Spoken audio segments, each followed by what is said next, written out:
बदजात औरत, शर्म नहीं आती तुझे मुझे मना करते हुए? तेरी हिम्मत कैसे होती है मुझे मना करने की? हर रात यही नखरे करती है। हर रात तुझे बताना पड़ेगा कि पति परमेश्वर होता है।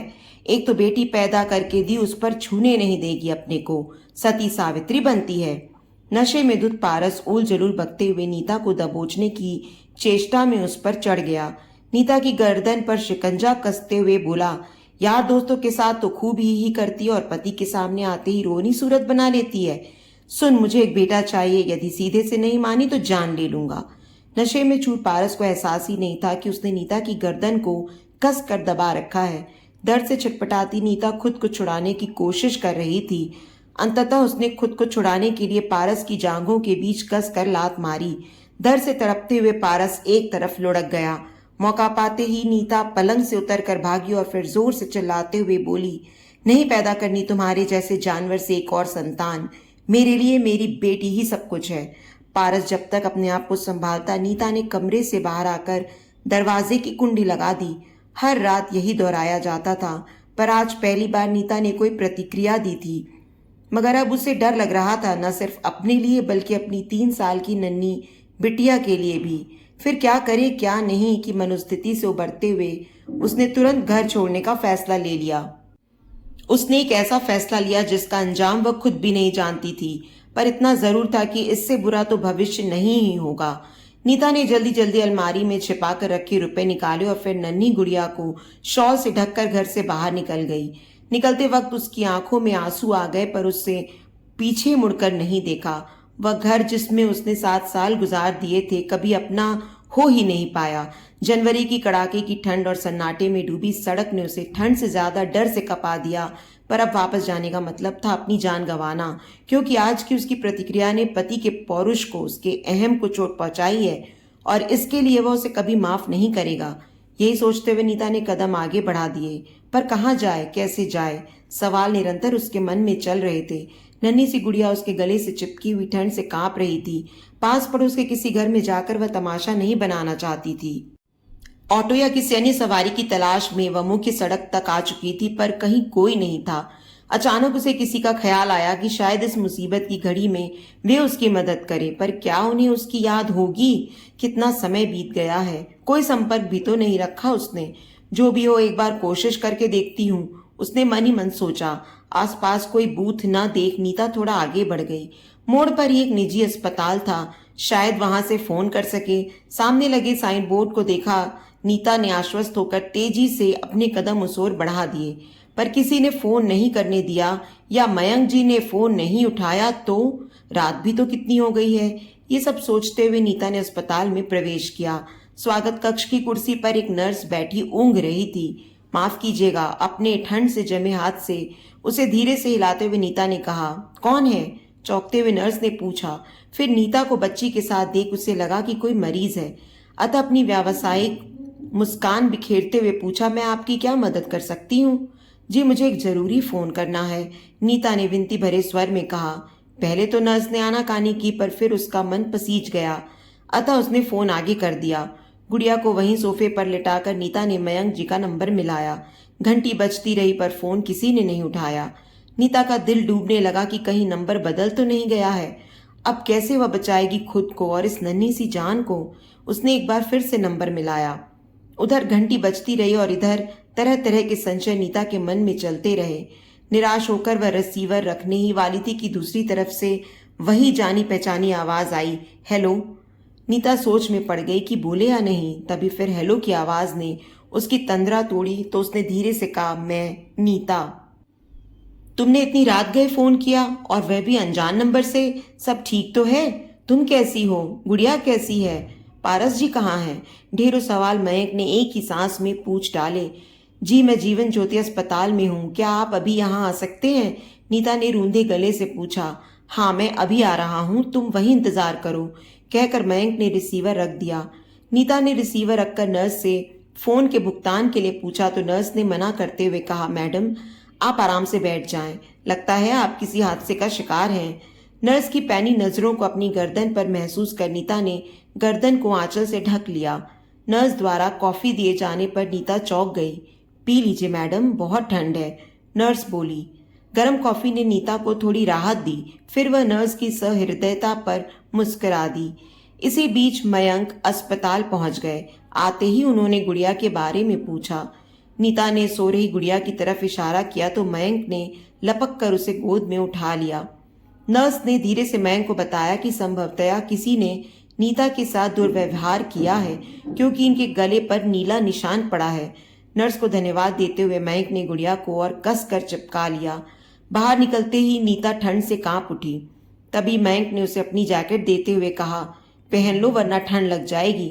नीता ने चुपचाप जैकेट पहन ली और उनके पीछे चल पड़ी। कार की पिछली सीट पर गुड़िया को लिटाते हुए मयंक ने नीता को बैठने को कहा, फिर खुद ड्राइविंग सीट पर बैठ गए। मयंक के घर पहुंचने तक दोनों खामोश रहे। कार के रुकते ही नीता ने गुड़िया को निकालना चाहा, पर मयंक ने उसे घर की चाबी देते हुए दरवाजा खोलने को कहा और फिर खुद धीरे से गुड़िया को उठा लिया। घर के अंदर आते ही उन्होंने गुड़िया को बिस्तर पर लिटाकर रजाई से ढक दिया।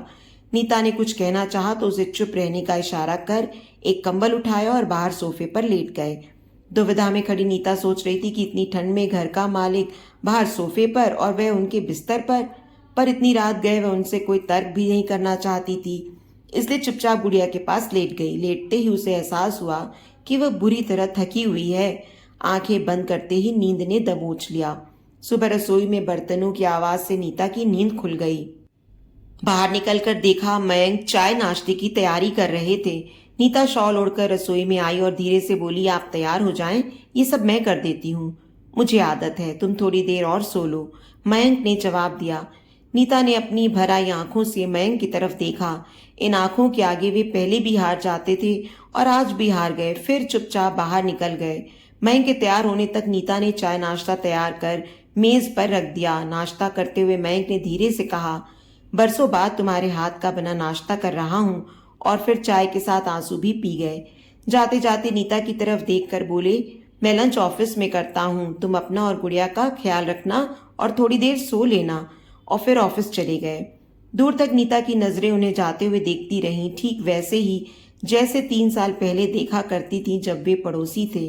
कई बार मयंक ने नीता को पारस की क्रूरता से बचाया था। इसी दौरान दोनों के दिल में एक दूसरे के प्रति कोमल भावनाएं पनपी थीं, पर नीता को उसकी मर्यादा ने और मयंक को उसके प्यार ने कभी इजहार नहीं करने दिया, क्योंकि मयंक नीता की बहुत इज्जत भी करते थे। वे नहीं चाहते थे कि उनके कारण नीता किसी मुसीबत में फंस जाए।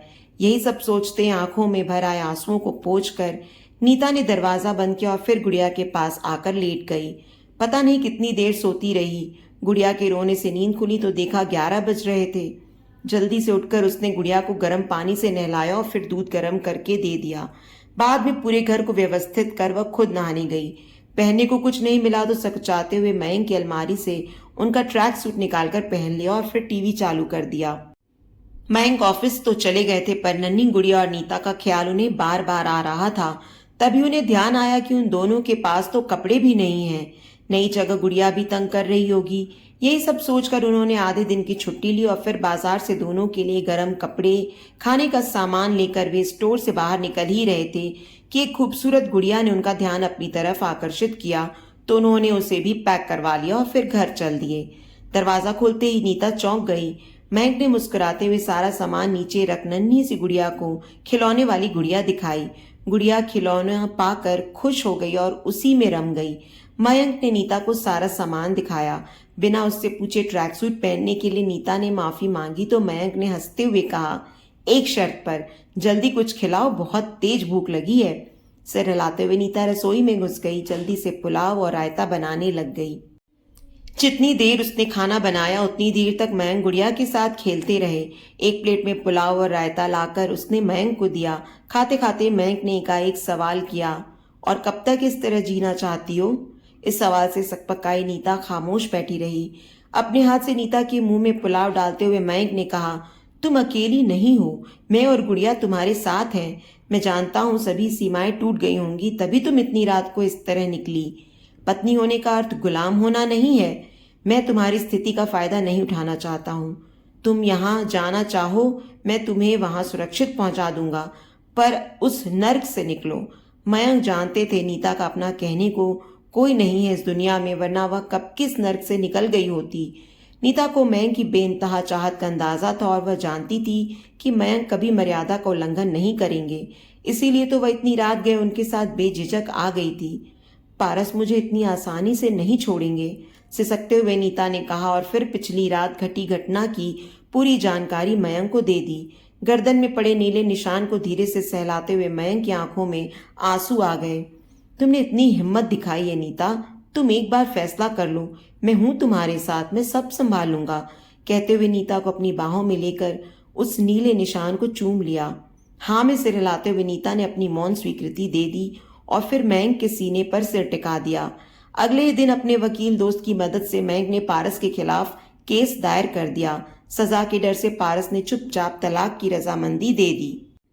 मयंक के सीने पर सिर रखकर रोती नीता का गोरा चेहरा सिंदूरी हो रहा था। आज ही दोनों ने अपने दोस्तों की मदद से रजिस्ट्रार के दफ्तर में शादी कर ली थी।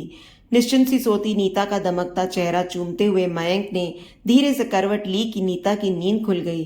पूछा, क्या हुआ, कुछ चाहिए क्या? हाँ, 1 मिनट, अभी आता हूं मैं। बोलते हुए मयंक बाहर निकल गए और फिर कुछ ही देर में वापस आ गए। उनकी गोद में गुड़िया थी, उनींदी सी। गुड़िया को दोनों के बीच सुलाते हुए उन्होंने कहा, हमारी बेटी हमारे पास सोएगी, कहीं और नहीं। मयंक की बात सुनकर नन्ही गुड़िया नींद में भी मुस्कुराने लग गई और मयंक के गले में हाथ डालकर फिर सो गई। बाप बेटी को ऐसे सोते देख नीता की आंखों में खुशी के आंसू आ गए। मुस्कुराते हुए उसने भी आंखें बंद कर ली नई सुबह के स्वागत के लिए। तो दोस्तों, उम्मीद करती हूँ आपको आज की हमारी ये कहानी पसंद आई होगी। कहानी पसंद आई है तो वीडियो को लाइक और शेयर करें। चैनल पर नए हैं तो चैनल को सब्सक्राइब करें और हाँ, नोटिफिकेशन बेल को ज़रूर दबाएं ताकि अगली अपडेट सबसे पहले आपको मिले।